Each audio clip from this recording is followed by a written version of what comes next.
Hey everybody, welcome back to the FFP Alignment Podcast. It is minisode time. It is morning for me. Maybe if I keep talking, she'll come. She was just here a minute ago, like staring at me like, bitch, move so I can sit down, bruh. She got tired of that.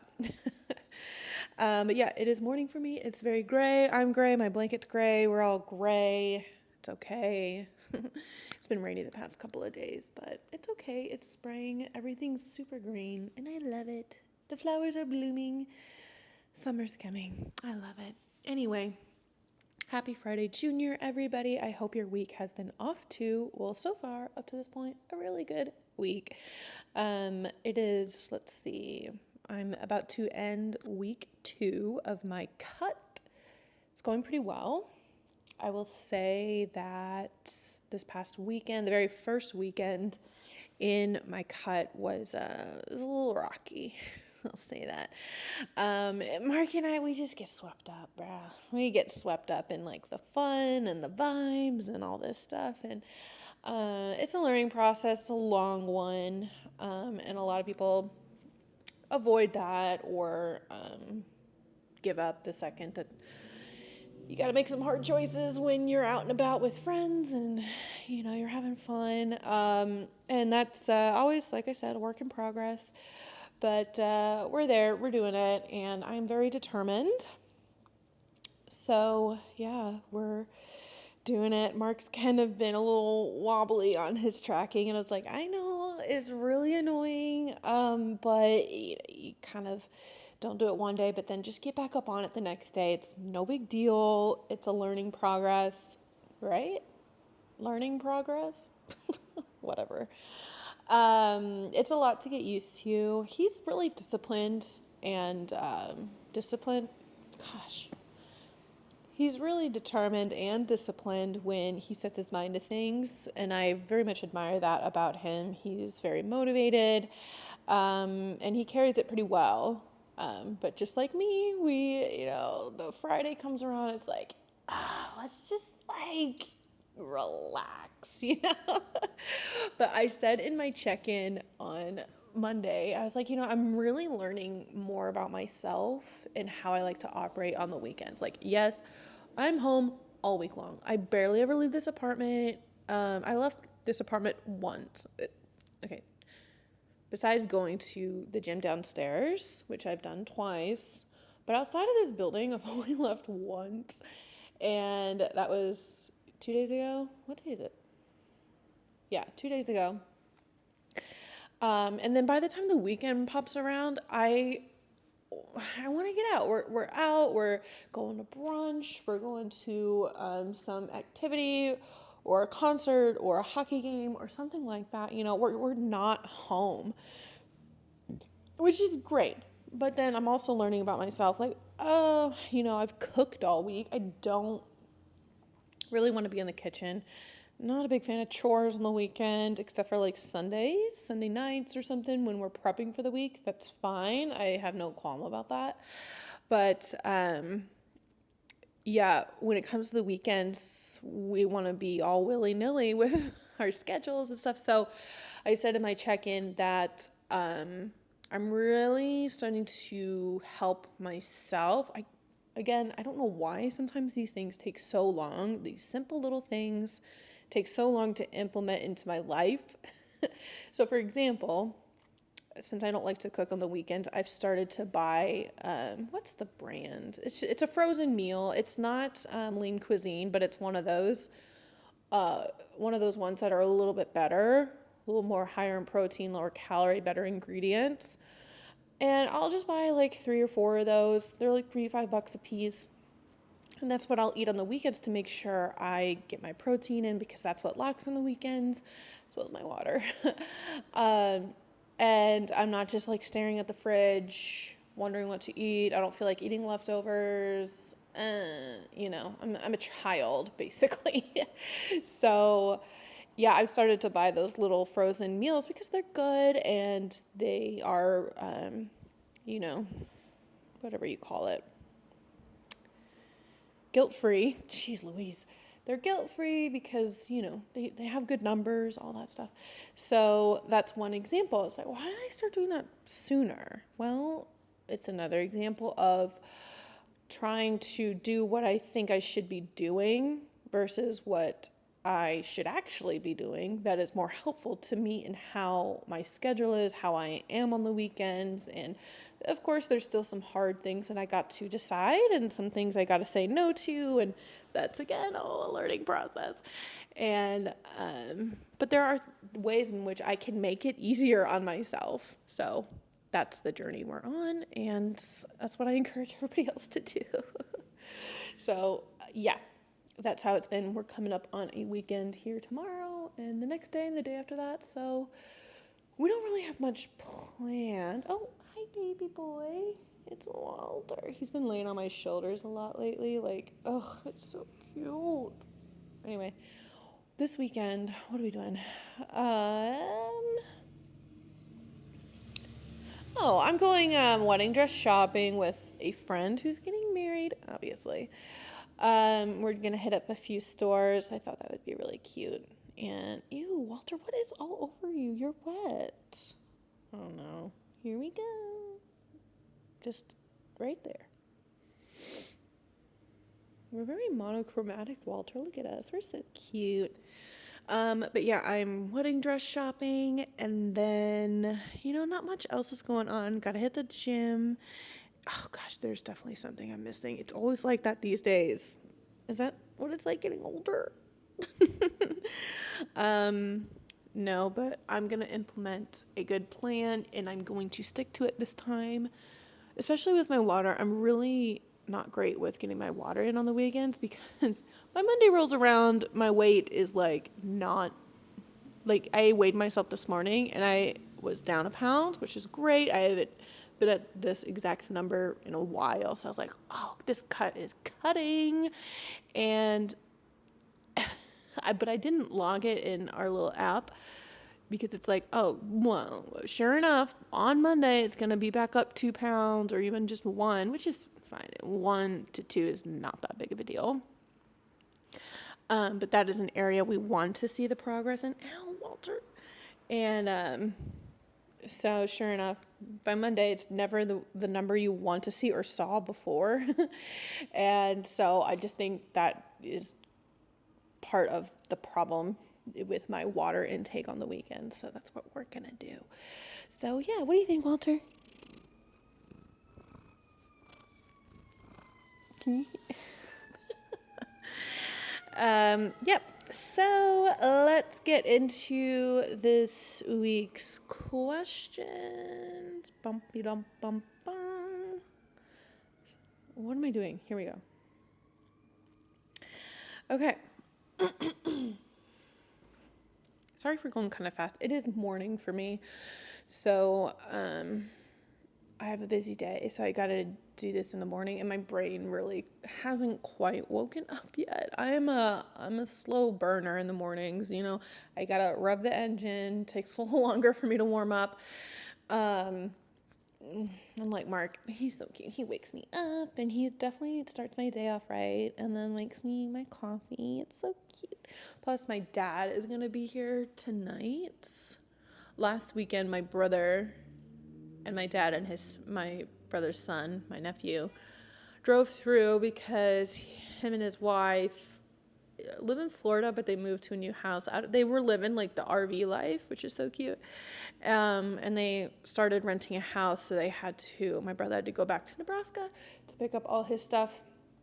Well, all their stuff, and my dad drove back with them, and they stopped here in Tennessee to spend the night, spend some time, and then my dad has to drive back, from Florida all the way to Nebraska. That's 50 hours. Well, it's more like a 2-day drive for sure.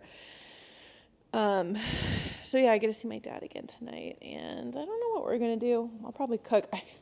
When they were here on Saturday, I cooked them a bolognese, meat spaghetti or whatever.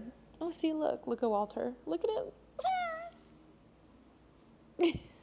I love it when he lays on my shoulder like this. It makes me feel, I don't know, it makes me feel cute. Anyhow, Yeah, so I made, my brother's like, he's Mr. CrossFitter, and he is really into the carnivore diet. At least for a minute he was, and they're still really like everything meat. I'm like, okay. So I made the meatiest spaghetti that you could ever ask for, and he never texts me. We have a great relationship, but we just don't talk. Yep. That's just how we are. It's fine. But when we're in person, like we're talking and catching up, like it's just one of those relationships. This is my twin brother, by the way. And he never texts me unless we absolutely have to. Like when they were coming up to visit, like let me know how close you are, coordination stuff. And he was texting me, he's like, before he started texting me, he's like, definitely send me that recipe. XYZ. I'm like, yeah, for sure, I'll send it to you. The next day, he's like, yeah, can you send me that recipe? I'm like, yeah, I'll write it out and text it to you. I forgot. Yesterday, he's like, hey, how's that recipe coming along? I'm like, oh, damn, you really did like it. Oh, I'm so great. Look at me. I'm so impressed by me. All right, back to our little questions. Oh, Walter, that tickles. He does that all the time. Comes up behind my neck and just like tickles my neck. Hey, buddy, come on. Oh, whatever. Ugh. All right. Question number 1. Back to the aliens. If aliens landed on Earth tomorrow and offered to take you on a tour of the galaxy, but you could never return to Earth, would you go? Why or why not?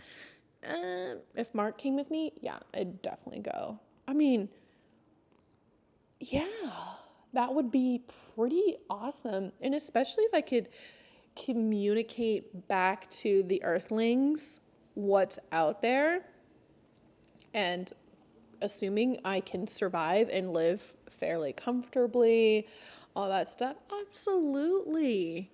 God created the heavens and the earth. I bet there's a lot better things out here than this earth.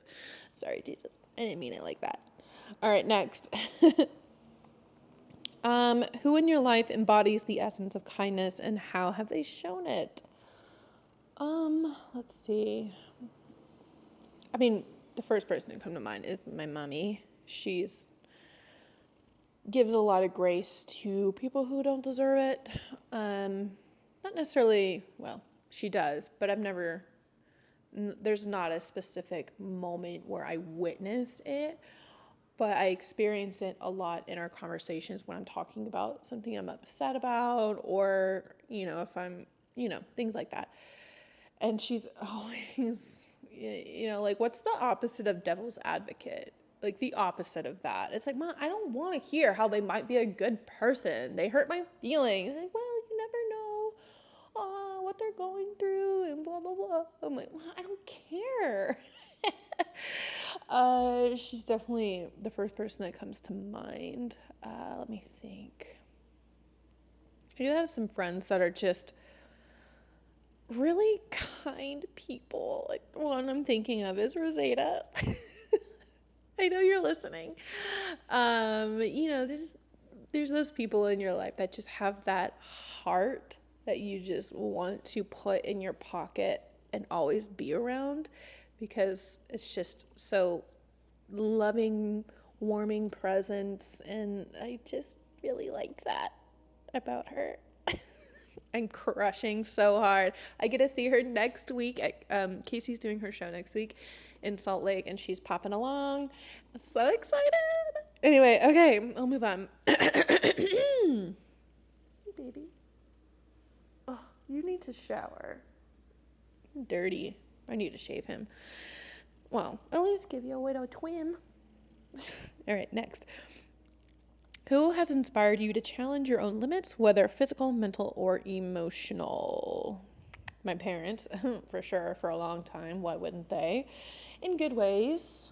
But lately, and then for a long time, like any relationship I've ever been in, whether they knew it or not, it was always challenging. But because I am who I am, I do my best to find the lesson in it, to learn from it, to grow from it in a good way, not in a bad way. So my past relationships for sure, as much as I don't want to give them any credit, except for one, he's all right. Um, but, you could at least be thankful for the good things you've learned from your awful relationships. And then right now, it's definitely Lindsay. What's up? As my coach, every week she's definitely pushing me, and I've learned and grown so much since being coached by her. And she's always there to remind me how far I've come along, and always there to. A lot of people think that, or have some belief, which I think I did too. I just wasn't very conscious of it, that your trainer or your coach is mean.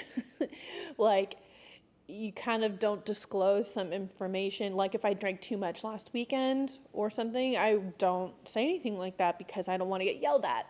That's what I'm saying.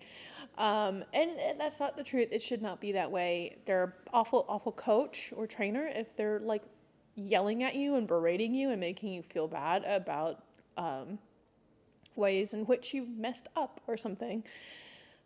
What she does is helps direct me back into the right lane. Of course, I'm still a very capable human being of making my own decisions, so ultimately it is up to me to make the right choices. But she's always there as a good, encouraging, good mindset reframe, things like that, to kind of get me to go and to nudge me in the right direction. But again, it is always up to me. So that's a good coach. If they don't do something like that, they're awful. Time to fire them. All right. Next. Okay. What is something society views as not weird, but is actually weird? Oh, let's think about this. I first read this question the opposite way. Like, what is something society views as weird, but is not actually weird? Like the other way. I'm going to do it that way because I have an answer for that. Something society views as weird, but isn't, is like eating healthy. It's so normalized to binge the pizza, binge drink, eat the fast food and all that stuff. And it's kind of like, oh yeah, I hit up Taco Bell at 3 a.m. last night. And people are like, that's epic, And it kind of is, because Taco Bell is awesome. See?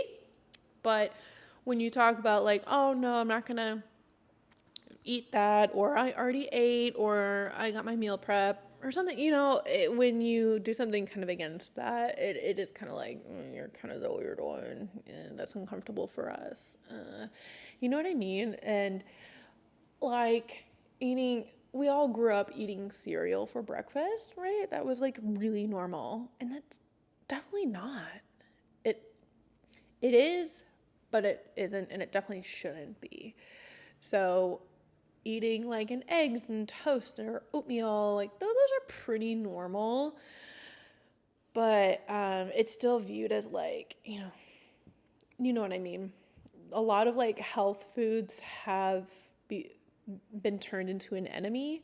Like, don't eat those eggs because you got to keep your cholesterol low. Like, no, eggs are they're such a good wholesome food for you, but yet the media has villainized a lot of these foods that are truly healthy for you. And I just think we got to get off of that. We turn off the news. Seriously. I could go on about this, but I will refrain. Okay. Next. What happened with your first love? Story time. I don't think I've ever told this story about my first love. I wasn't allowed to date until I was 18. That was problem number one, and why I got married at 19. If you're a parent, I get it. It's hard. Don't do that to your children. Let them date. Go on a cute little date. There's lots of other boundaries you can put in place, but let them date, please. Anyway, my first love, I think I met him when I was like 16 or 17, so I wasn't technically allowed to date, but I was definitely talking to a guy. But I was at a friend's house with my brothers, we're all hanging out, and they were showing us photos of this cruise that they had just gone on. And you know how you could like cast back then it was so high tech, casting the photos to the TV. So high tech. Anyway, they're going through. This is what teenagers did apparently in the mid 2000s. And there was this group photo, and I was like, excuse me, who is that? This really, really handsome guy, dark hair, tan skin, huge smile, glowing. I'm like, excuse me, like that really cut jawline. I'm like, bro, who is that? Tell me right now. And I just like popped off, and they're like, oh, that's so and so. I'm like, is he like good? And they're like, they, of course, teenagers, they pounce on any and every opportunity. So, are the dude, the brother or whatever, the guy whose house we were at calls this guy in the photo, and he's like, hey man, there's this girl here who thinks you're hot. He's like, sweet. And I was like, I wasn't embarrassed. I was like, go for it. Give me his number. I can't remember exactly how that all went down, but I got his number. Found him on the MySpace. Yes, it was those times. And so this was clearly long distance. He lived in Texas. I was in Nebraska. And there's no stopping me when I'm determined. Whatever happened to that girl? But we definitely cultivated a relationship over the internet and the phone. And he came and visited one time. Yeah, he came and visited. And then how long did I keep that going? I kept that long distance thing going for a solid minute.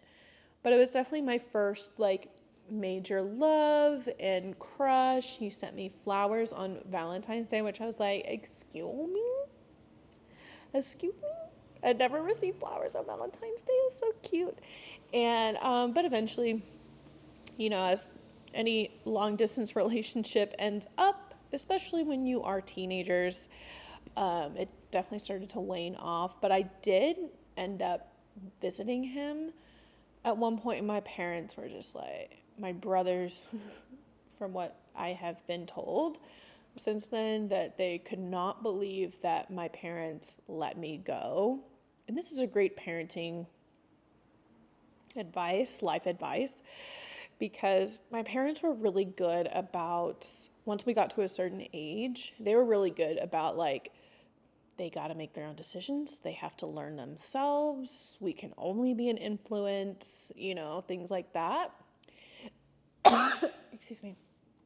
So they let me go down to Texas at 17 or 18 to visit this guy. And it was an awful time. I just was he didn't take time off of work. He was my first kiss at that moment. He didn't take time off work, so I was kind of like left alone a lot. It was really awkward, and I'm staying in this stranger's house because he didn't live with his parents. And it was just not great. And we ended up leaving early, drove overnight, and got back to Nebraska, and they just up and left right away. And that's kind of pretty much was the end of it, because we kind of texted just a little bit after that, but it just ended pretty much right then and there. It was really sad, but first love, and my parents were right, even though they didn't say so. They just let me go because they're like, she'll learn. She's gonna figure it out. And guess what? I did. So, parenting hack: just let your kids go. Let loose the reins. They'll figure it out, and they will move on. Things will be okay. All right. Hope you liked that story time. All right, we got a few more real quick. I think my battery is. It's all right. Okay. Oh boy, this one rang a bell right away. Okay, retail workers, what's the dumbest thing you've had to explain to a customer? I was a property manager for a storage storage units, and you could insure your storage unit, right? Duh. I was early 20s, not real familiar with how life works in general in adult things like insurance, but I definitely understood how it worked on a very basic level. And there's this customer who was just creepy. Ugh. Like, when he first came into, I'll never forget it because I was so fucking uncomfortable. He came in to rent and is just, anyway, I'm not going to describe what he looks like. It's not worth it. And he's sitting there and I'm just like trying to like go, and he's like telling me how beautiful I am and tossing down like $50 bills, $100 bills, just being like, you like that, blah, blah, blah. I'm like, bro, can we move on? Like, this is so uncomfortable. So the next time he came in, I was with another customer. I was like, hey, there were a couple girls. I was like, can you guys, like, sorry to ask this of you, but can you just stay and let me like deal with this guy because he makes me really, and they're like, absolutely. So he comes in, but with a complaint because he wanted to cancel the insurance, and then, but he was charged for it. I was like, no, well, this came out for the month that you just used. If you cancel it now, I'm not reimbursing you because you were insured for all of, well, like June. It's the end of June. You don't understand how this works. I stood there for 15 minutes explaining myself over and over how insurance works, and you didn't pay for nothing. You paid to have your stuff insured in the past, and now it's now, and you won't be charged in the future. Can you believe, man, he was probably in his late 30s or 40s at that point. I was in my early 20s. People. Next. All right. What's the most life-changing positive quote you've heard that still sticks with you today? I have two. One that held me over, well, I still live by it and think about it all the time. It is very cliche, but it is, the golden rule, right? That's what it's called. But treat people how you want to be treated. I've learned that since growing up, but as I became an adult, it's something that I really held on to and absorbed because it really is so true. I don't want to treat others like I would want to be treated because one, karma, and two, it's just we need more of that in the world. So why not be one person who actually does that? So it carried me through a lot of difficult times, or times where I just wanted to be petty as fuck or revengeful. Nope, vengeful. And I could daydream all day long about putting sugar in my ex's gas tank, but I wouldn't want somebody to do that to me, so I'm not going to do it, or even if it's just the way I'm speaking to somebody in an argument or something like that. And it's such a higher, more elite, if you will, elite way to live. And I very much encourage you to adopt that. The next one is more recent. And again, I'm going to say it. Listen to the Dr. John Deloney podcast because he says this constantly. And I wish I heard this long ago because it would have helped me end a lot of relationships a little sooner when I needed to, at least. It's behavior is a language. Yep. And what's their language telling you? What are they telling you with their behavior? And people will just hold on far too long. We've all done it. So there's no judgment here. And we all need to go through the process of letting go and realizing like, okay, this really does need to end because their behavior is telling me they don't love me, they don't care about me, they don't value me, whatever. So please just remember that if you kind of feel like you're not in a good moment right now. Behavior is a language. What is their language telling you? Okay? I'll move on before I get too aggressive. Last one. All right. All right. Why has society become one where many choose sides and argue politics? Turn off the fucking news, please, because it's them. Politics is, they create the divide. They understand, surprise, surprise, really well human psychology, and why not create a division among the people who are actually really powerful and could actually make a difference? That's how you remain in power, is to control the little earthlings, right? It's their fault, and although there are political things that I do personally stand my ground on that other people would disagree with, and I'm happy to talk about those things, I often avoid talking about it because it's just not worth it, stay in my lane.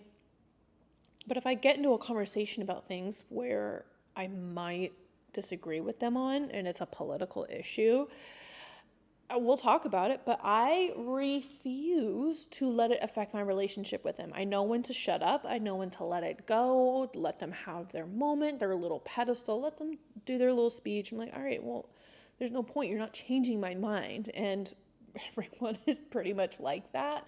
I can't change people's mind. And I've come to that realization that if we're going to argue about COVID and what that was really about, or abortion or gun rights and all that, like, I'm not changing somebody's mind. There's no, you're on your journey and we'll figure it out, right? It's not the fight I'm gonna fight. So that's how I choose to live my life. And that doesn't mean I don't have political views, but it does mean, and this is regardless of your political views, don't let it affect your relationship with other people. Know when to shut up. And don't let it affect your relationship with other people.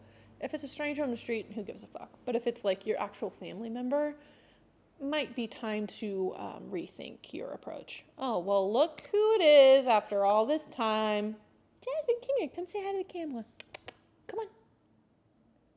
Okay, well, anyhow. So, all in all, be nice. Jasmine, she's, come here. Come on, say hi to the camera. About to get up, as usual. All in all, the lesson learned here in today's episode is be kind, treat others the way you want to be treated, be good, spread love, surround yourself with people who have good hearts. Okay? That sounds good. Okay, Jasmine, say meow. All right, enough of that. All right, everybody, thanks again for listening. I hope you have a really good weekend. And again, say hi to me in my DMs. Slide on in. Let's talk. And if you have any questions, coaching questions, we still do those episodes. It's been a little bit.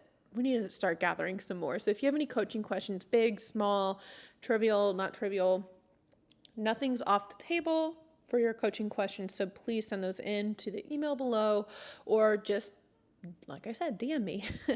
So anyway, have a great weekend, y'all. I love you. Bye. Thanks for listening to the FFP Alignment Podcast. Please support us by downloading, rating, and recommending us to your friends and family. Be sure to check us out on Instagram at the FitFemme Project. That's FITFEMME Project. And for those of you looking to find their essential balance of lifestyle and fitness, book a free consult by going to thefitfemmeproject.com. That's FITFEMME Project.com and click Apply Now. Until next time, this is the FitFemme Project Alignment Podcast.